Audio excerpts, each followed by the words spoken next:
Welcome back to your daily dose of discovery. Let's unravel today's intriguing question.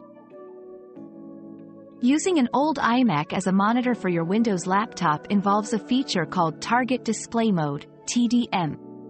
However, not all iMac models support TDM, and it's mostly available on iMacs from 2009 to 2014. If your iMac is compatible, connect it to your Windows laptop using a mini DisplayPort or Thunderbolt cable, depending on the ports available. Then, press Command plus F2 on your iMac's keyboard to activate TDM. Note, achieving full functionality may require additional software or adjustments to settings on your Windows laptop. We've quenched today's curiosity, but there's always more to learn. Keep the curiosity alive by subscribing and joining us for our next adventure.